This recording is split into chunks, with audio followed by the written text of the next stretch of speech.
इस बीच रूस के साथ पिछले 14 दिनों से जंग लड़ रहे यूक्रेन के राष्ट्रपति व्लादिमीर ज़ेलेंस्की ने उसे आतंकी देश घोषित करने की मांग की। उन्होंने वीडियो कॉन्फ्रेंसिंग के जरिए ब्रिटेन की संसद में भाषण दिया और वहां उन्होंने ब्रिटेन के पीएम बोरिस जॉनसन से रूस पर प्रतिबंध और कड़े करने की अपील की। ज़ेलेंस्की ने रूस को एक आतंकी देश घोषित करने की मांग के साथ ही ये भी साफ कर दिया कि वो पुतिन के आगे कभी नहीं झुकेंगे। Ми підемо до кінця, ми будемо боротися на морях, будемо битися в повітрі. इससे पहले जैसे ही ब्रिटेन की संसद में ज़ेलेंस्की का नाम पुकारा गया, वहां मौजूद सभी लोग खड़े हो गए। ज़ेलेंस्की के सम्मान में खड़े हुए सांसदों ने देर तक तालियां बजाई। ब्रिटेन की संसद में दिए अपने भाषण में ज़ेलेंस्की ने यूक्रेन के ऊपर नो फ्लाई जोन घोषित नहीं करने का भी जिक्र किया और इसके लिए उन्होंने फिर से नेटो पर निशाना साधा। ज़ेलेंस्की ने दावा किया कि नेटो के सदस्य देश साथ मिलकर काम नहीं कर रहे। हालांकि उन्होंने ब्रिटेन के पीएम बोरिस जॉनसन की तारीफ की, जिसके बाद बोरिस जॉनसन ने भी ब्रिटेन की संसद में दिए गए ज़ेलेंस्की के भाषण को ऐतिहासिक बता दिया। बोरिस जॉनसन ने ज़ेलेंस्की को यह भरोसा भी दिलाया कि रूस के साथ इस जंग में वो हमेशा यूक्रेन के साथ खड़े होंगे। लेकिन यूक्रेन के ऊपर नो फ्लाई जोन घोषित करने की मांग से उन्होंने किनारा कर लिया। बोरिस जॉनसन ने ऐसा करने पर युद्ध और भड़कने की बात कही, जिसके बाद बोरिस जॉनसन ने भी ब्रिटेन की संसद में दिए गए ज़ेलेंस्की के भाषण को ऐतिहासिक बता दिया। President Volodymyr Zelensky is standing firm for democracy and for freedom.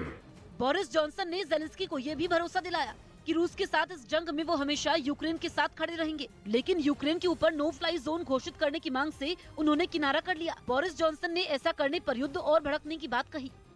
वहीं युद्ध के बीच रूस की सेना से लड़ने के लिए यूक्रेन के आम लोगों ने हथियार चलाने की ट्रेनिंग लेनी शुरू कर दी ताकि जरूरत पड़ने पर वो भी जंग लड़ सकें। कई शहरों में तो रूस के हमले के बाद आम लोग युद्ध के मैदान में कूद भी चुके हैं और अब दूसरे शहरों में भी इसकी तैयारी शुरू हो गई।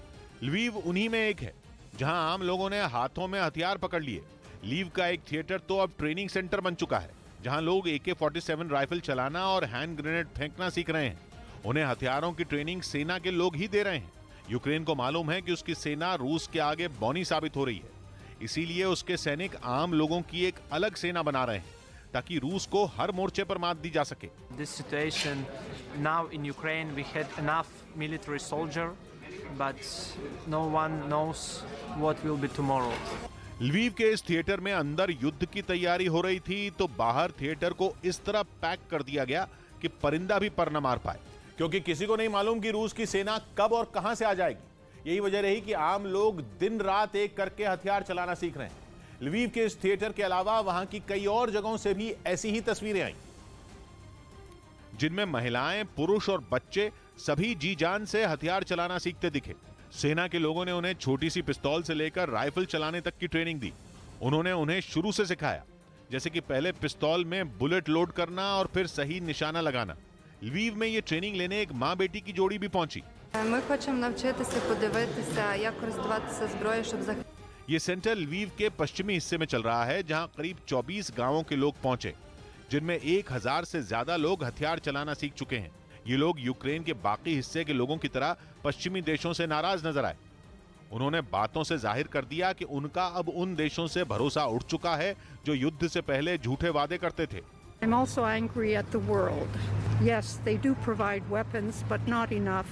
युद्ध शुरू होने के बाद यूक्रेन के कई हिस्सों से लोग लवीव पहुंचने लगे और उन्होंने वहां शरण ली, क्योंकि ये पोलैंड की सीमा के नजदीक है और देश छोड़कर जाने वाले लोगों के लिए यह शहर एक ठिकाना बन गया।